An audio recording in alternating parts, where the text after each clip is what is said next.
সরকারি স্কুলের ক্যালেন্ডার অনুযায়ী গরমের ছুটি পড়ার কথা ছিল 12ই মে। সেই ছুটির পরে স্কুল খোলার কথা ছিল 23শে মে, কিন্তু গত 3রা এপ্রিল মুখ্যমন্ত্রী মমতা বন্দ্যোপাধ্যায় নবান্ন থেকে ঘোষণা করে দেন তীব্র গরম পড়ায় গরমের ছুটি পড়বে 30শে এপ্রিল থেকে। প্রশ্ন ওঠে, এত আগে থেকে কিভাবে গরমের ছুটি ঘোষণা করা হলো? তাছাড়া স্কুল খুলবেই কবে? পরের দিনই শিক্ষামন্ত্রী ব্রাত্য বসু জানিয়ে দেন, আবহাওয়ার গতি প্রকৃতি দেখে স্কুল খুলবে তাড়াতাড়ি জানিয়ে দেওয়া হবে।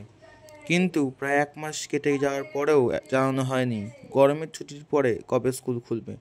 শিক্ষকদের একাংশের মতে, কয়েক দফা ঝড় বৃষ্টি পরে আবহাওয়া তো এখন আগের থেকে কিছুটা হলেও সহনীয়, তাহলে গরমের ছুটি এগিয়ে আনা হচ্ছে কেন? এর ফলে ক্ষতি হবে পড়ুয়া। শিক্ষানবিক ঐক্য মঞ্চ এর সাধারণ সম্পাদক কিঙ্কর অধিকারী বলেন, পড়ুয়ারা জিজ্ঞাসা করছে কবে স্কুল খুলবে, আমাদের কাছে এর কোনো উত্তর নেই। শিক্ষা দপ্তরের স্কুল নিয়ে যে মনোভাব দেখাচ্ছে, তাতে সরকারি স্কুলগুলি আরও বেশি করে রুগ্ন হয়ে পড়ছে। এইভাবে চললে সরকারি স্কুল পড়ুয়াদের হারাবে। একেই তো স্কুলগুলি পর্যাপ্ত শিক্ষক নেই, তার উপর অনির্দিষ্টকালের জন্য ছুটি। কোনো ক্লাসেই শিক্ষকের পাঠ্যক্রম শেষ করতে পারছে না। পড়ুয়া অনেকেই বেসরকারি স্কুলের দিকে যেতে চাইছে। শিক্ষকেরা জানাচ্ছে, সব থেকে খারাপ অবস্থা দ্বাদশ শ্রেণীর পড়ুয়াদের। তাদের হাতে এখনও পৌঁছায়নি বাংলা পাঠ্য বই। একাদশ দ্বাদশে বাংলা ও ইংরেজি বই দেয় শিক্ষা দপ্তর।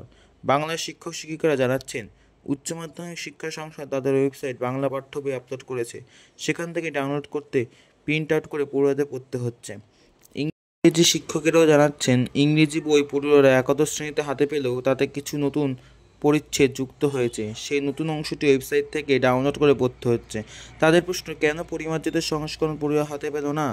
চিরঞ্জিত ভট্টাচার্য বললেন, গরমের ছুটির মধ্যে উচ্চ মাধ্যমিকের 3য় সেমিস্টারে পড়ুয়াদের অনলাইন ক্লাস করাতে বলা হয়েছে, আর বাংলা বইয়ের ছাপার কাজ চলছে।